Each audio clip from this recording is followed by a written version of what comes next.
Hello students, मैं अंग्रेज सिंह आपके सामने अर्थमेटिक प्रोग्रेशन के अंदर नेक्स्ट प्रॉब्लम्स को लेकर आया हूँ। हमारे पास जो लास्ट एक्सरसाइज हमने की थी उसके अंदर हमने क्या सीखा था कि हमने सिर्फ इतना यही सीखा था कि हम एक सीरीज़ के अंदर कैसे फाइंड आउट करते हैं, डी कैसे फाइंड आउट करते हैं, या कोई सीरीज़ एपी है उसका कैसे पता करते हैं। अब हमारे पास जो क्वेश्चन हो गया, अब हमें क्या सीखना है कि हम कोई सीरीज़ के अंदर नंबर ऑफ टर्म कैसे फाइंड आउट करते हैं, या अगर हमें कोई लास्ट टर्म दे रखी है तो उस सीरीज में टोटल कितनी टर्म्स हैं, एन क्या है, वो हम फाइंड करना सीखेंगे। तो सबसे इंपॉर्टेंट पार्ट हम डिस्कशन करने जा रहे हैं इस लेक्चर के अंदर, क्योंकि इन विद इन 2 लेक्चर्स के अंदर हम इस एक्सरसाइज से रिलेटेड ऑल कॉन्सेप्ट को डिस्कस करेंगे सेकेंड एक्सरसाइज के। तो उसमें जितने भी पार्ट्स हमारे पास सॉल्व करने के लिए आएंगे हम सभी पार्ट्स को सॉल्व करने की कोशिश करेंगे। और उसके अंदर हमें क्या डिस्कशन करनी है, हमारे लिए ये सीबीएसई बोर्ड के अंदर सबसे इंपॉर्टेंट पार्ट आता है, जिसके अंदर हमें 2, 3 एंड 4 में से किसी एक पार्ट के अंदर हमें एक क्वेश्चन जरूर आता है।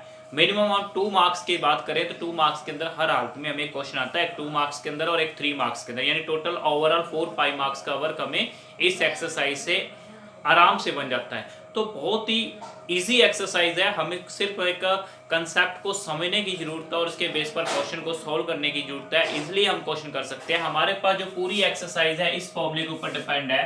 किसी भी सीरीज की जो nth टर्म होती है वो होती है a plus n minus 1 into D. अब इसी फॉर्मूले के बेस पर अगर हमें कोई टर्म फाइंड आउट करनी है, जैसे एक बॉक्स मैंने यहाँ पर लिया हुआ है, इस बॉक्स के अंदर हम देखते हैं हमारे पास A7 है, D3 है, N8 है, AN क्या होगा। AN का मतलब ये हो गया कि यहाँ पर 8th टर्म क्या होगी, N के प्लेस पर हम क्या पुट कर देंगे, 8 पुट कर देंगे। तो फॉर्मूला क्या है हमारे पास, A plus 8 minus 1 into D, क्योंकि यहाँ पर n माइनस 1 ले रहा हूँ तो 8 n की जगह पर क्या आ गया 8 माइनस 1। तो A की वैल्यू हमारे पास 7 है इंटू 7 और डी की वैल्यू हमारे पास क्या है 3 है, तो टोटल हमारे पास हो गया 28, यानी 21 प्लस 7 कितना हो गया 28 हो गया। ये हो गई हमारी 8th टर्म। अब नेक्स्ट पार्ट के अंदर में किसकी वैल्यू पूछी हुई है, डी की वैल्यू पूछी हुई है। तो डी की वैल्यू फाइंड आउट करने के लिए हमें क्या करना पड़ेगा, वही सेम फॉर्मूला अप्लाई करना पड़ेगा an का फॉर्मूला क्या है a plus n minus 1 into D. ये हमने फर्स्ट पार्ट सोल्यूशन किया, ये सेकंड कर रहे हैं। an का मतलब यहाँ देखो an कितना दे रखा है 0, 0 पुट कर दो। a क्या दे रखा है माइनस का 18 प्लस d फाइंड करना है n माइनस n क्या हमारे पास 10, तो 10 माइनस 1 और d हमें फाइंड आउट करना है। अब हमें क्या करना पड़ेगा, पहले माइनस का 18 लेफ्ट साइड लाना पड़ेगा, प्लस का हो जाएगा 9, 10 माइनस 1 9 d रह गया, तो d की वैल्यू हमारे पास क्या आ जाएगी 18/9 यानी कि 2 आ जाएगी। उसके बाद यानी d हमारे पास क्या आ गया 2 आ गया। अब हमने क्या करना है, हमारे पास एक और पार्ट है थर्ड, जिसके अंदर हमारे पास a है, d है, n फाइंड करना है और an दिया हुआ है। सेम वही कंसेप्ट यूज करेंगे हम, a plus n minus 1 into D. तो यहाँ गौर करो an हमें चाहिए, an गिवन है, a गिवन है, n फाइंड करना है, d 2.5 है। सबसे पहले सिंपल सी बात है, कभी भी हम किसी भी अलजेब्रिकल एक्सप्रेशन को सॉल्व करते हैं तो जो एडिशन में, जो ऐड में या माइनस के अंदर जो टर्म होती है हम उसको लेफ्ट साइड ले जाते हैं। तो हमारे पास ये 3.6 जब लेफ्ट साइड में आएगा 18.9 तो प्लस का हो जाएगा, तो अपने पास मल्टीपल में क्या रह गया 2.5। अब हम यहाँ डिस्कस करते हैं कि इन दोनों का जो टोटल है वो कितना आता है 225 is equal to n minus 1 dot 2.5। अब हमें क्या करना है, n minus 1 is equal to 22.5 को 2.5 से क्या कर देंगे डिवाइड कर देंगे। डेसिमल से हमारा डेसिमल रिमूव हो जाएगा, 25 9 और कितना होता है 225, यानी कि n माइनस 1 हमारा किसके कुल आ गया 9 के कुल आ गया। देन n हमारे पास क्या आ जाएगा 10 आ जाएगा, यानी टोटल सीरीज के अंदर जो 10th टर्म होगी वो क्या होगी हमारी 3.6 होगी। मतलब हमें डिस्कस करना है कि हम सिर्फ देखो एक ही फॉर्मूले के बेस पर मैंने तीनों क्वेश्चंस को सॉल्व किया। हमारी इस एक्सरसाइज में यही फॉर्मूला है, हमें पूरी सीरीज में जहाँ कोई टर्म ही दे रखे तो उसके बेस पर हमें किसी भी तरह से a, n और d की वैल्यू पता होनी चाहिए। मतलब इन 4 टर्म में से अगर यानी 3 टर्म्स के बारे में हमें अच्छी तरह से पता है तो हम कोई भी टॉपिक सॉल्व कर सकते हैं, हमारे लिए इजी होगा। तो हम बात करते हैं हम सेकंड क्वेश्चन के ऊपर। तो सेकंड क्वेश्चन हमारे पास क्या है, find 30th term of AP. अब क्वेश्चन क्या है कि find 30th term of an AP, KP की 30th टर्म क्या होगी।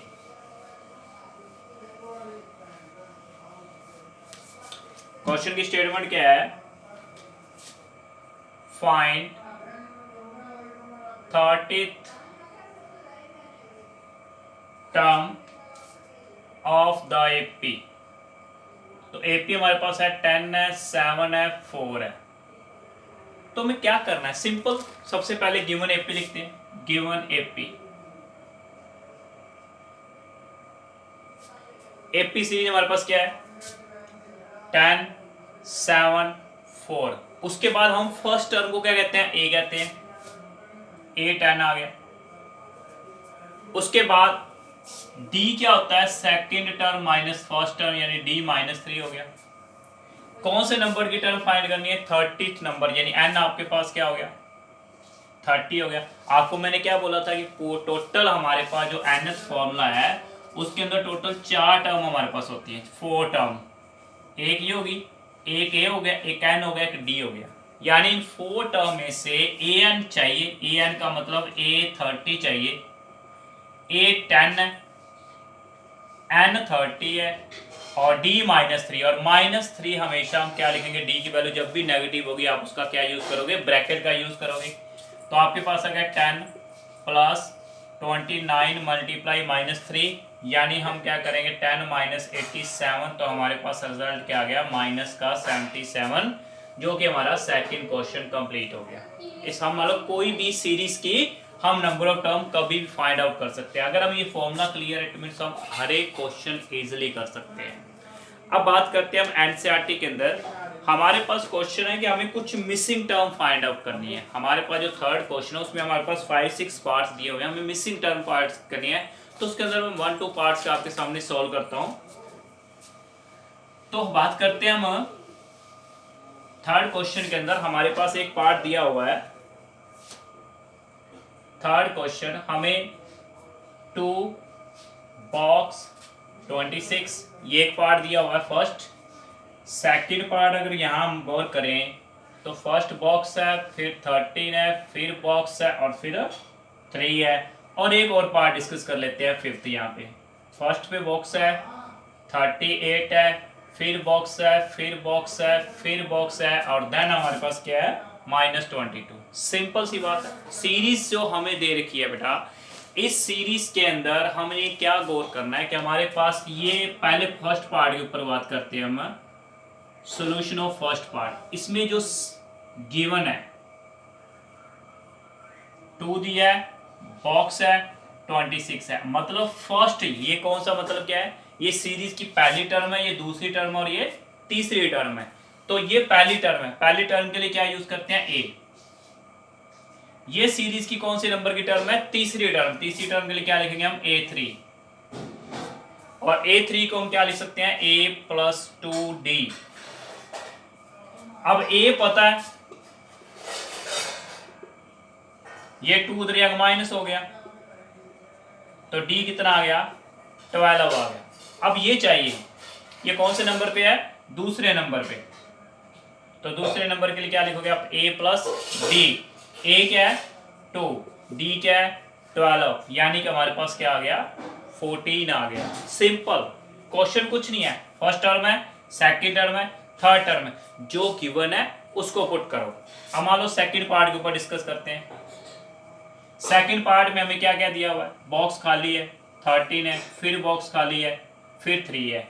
मतलब पहला पॉइंट, दूसरा, तीसरा, चौथा, यानी 4 टोटल 4 टर्म्स है, जिसमें से सेकंड टर्म हमें पता है कितनी है, 13 है। क्या लिखोगे उसके लिए, A + D। उसके बाद ये कौन से नंबर की टर्म है, 4th नंबर की। इसके लिए क्या लिखोगे, A + 3D, क्योंकि हमने फॉर्मूला कौन सा यूज करना है, AN वाला।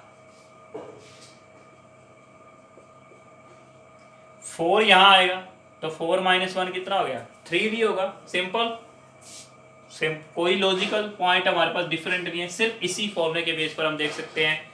2 का मतलब 2 - 1 क्या हुआ, D के साथ 1 आ गया। तो अब आपके पास एक फर्स्ट आ गई, एक सेकंड आ गई, तो इन दोनों को क्या कर दो आप, सबट्रैक्ट कर दो। जब आप सबट्रैक्ट करोगे सेकंड टर्म में से फर्स्ट को, तो सबट्रैक्ट हमने किया हुआ एलिमिनेशन मेथड के अंदर, हमने यही तो डिस्कस किया था थर्ड चैप्टर में कि पेयर ऑफ लीनियर इक्वेशन के अंदर हम क्या करते थे, हम किसी एक वेरिएबल्स को रिमूव करते थे। यहाँ पर भी हम क्या कर रहे हैं, किसी एक वेरिएबल को रिमूव करना चाहते हैं। तो जब हम रिमूव करेंगे तो ए से ए क्या हो गया, cancel. 3d minus D 2d और माइनस 10, तो d क्या आ गया,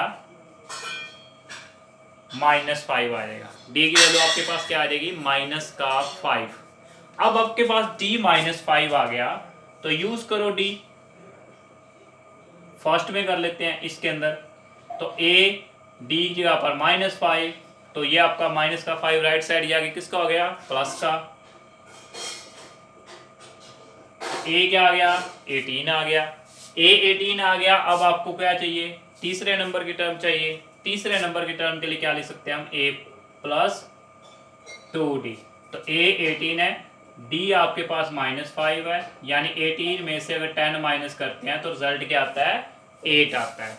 सिंपल कंसेप्ट, सीरीज के अंदर जो आपने टर्म्स फाइंड आउट करनी है उसका रिजल्ट आपको अच्छी तरह से आना चाहिए। मतलब फॉर्मूला ये एक ही है, इसी के अंदर हम सारे क्वेश्चन सॉल्व करते हैं। तो अब इसके अंदर हम एक 5th पार्ट और सॉल्व करते हैं।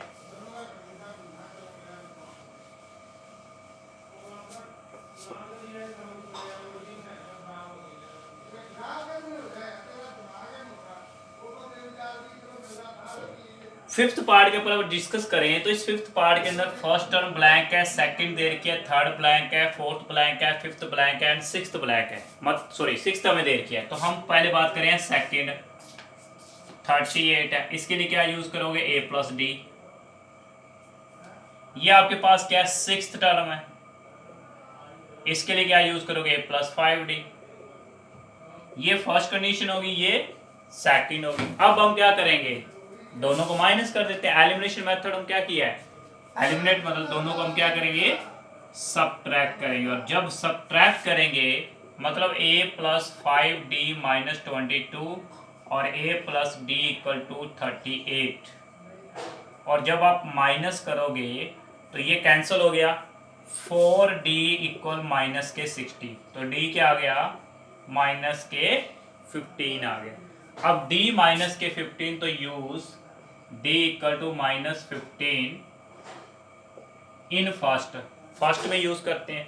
तो फर्स्ट में जब हम यूज करेंगे तो a प्लस डी की जगह पर माइनस का 15 और इक्वल में हमारे पास क्या है, 38। तो आपके पास a की वैल्यू क्या आ गई, 38 प्लस 15 53 आ गई। अब आपको क्या चाहिए, एक a3 चाहिए। a3 का मतलब a प्लस 2d, तो 53 प्लस 2 इंटू -15 यानी 53 माइनस 30 कितना आ गया, 23 आ गया। फिर हमें चाहिए a4 चाहिए, तो a4 के लिए क्या लिखेंगे, a प्लस 3d लिखेंगे। तो 53 प्लस 3 इंटू -15, तो 53 माइनस 45 यहाँ पर 8 आ गया। और ऐसे ही हम a5 फाइंड आउट कर सकते हैं। a5 के लिए क्या लिखेंगे हम, a प्लस 4d। तो आपके पास अगर a प्लस 4d में a 53 है और 4 के साथ -15 को मल्टीप्लाई तो -60 यानी माइनस के 7 आ गया। मतलब ये हुआ हमारे पास जो AP है उसमें पहले टर्म हमारे पास 53, देन 38, उसके बाद 23, उसके बाद हम फर्दर उसको सॉल्व कर सकते हैं। तो हमारे पास बहुत इजी वे में हम क्वेश्चन सॉल्व कर रहे हैं, इजी मेथड का हम यूज़ कर रहे हैं। मैक्सिमम टू मैक्सिमम स्टूडेंट आप इस क्वेश्चन को सॉल्व कर सकते हो आराम से, अगर हम किसी स्टेटमेंट के ऊपर डिस्कस करते हैं। अब हमारे पास फोर्थ क्वेश्चन क्या कहता है, which term of AP,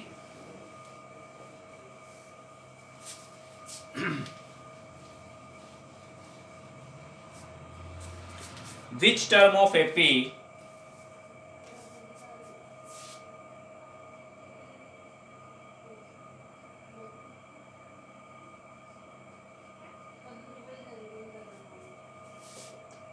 three, 8, 13, 18 is 78।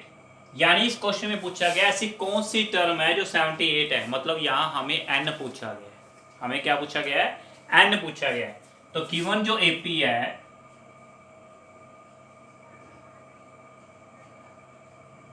इस AP सीरीज के अंदर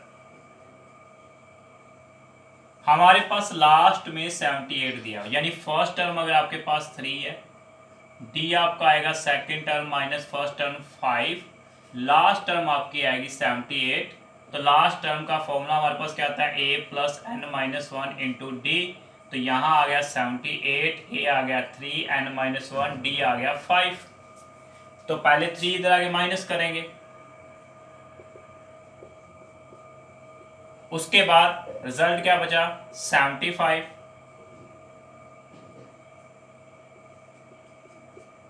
फिर 5 से डिवाइड करोगे, कितने में कट गया 15 पे। तो देन n क्या आ जाएगा 15 प्लस 1 16 आ जाएगा। तो इसी बेस पर हमारा एक 5th क्वेश्चन है, वो भी आप इजीली सॉल्व कर सकते हो। तो आज के लेक्चर में हम अप टू 5 तक क्वेश्चन सॉल्व किए हैं। नेक्स्ट लेक्चर के अंदर हम नेक्स्ट प्रॉब्लम को सॉल्व करके आएंगे। Thank you, have a nice day, bye.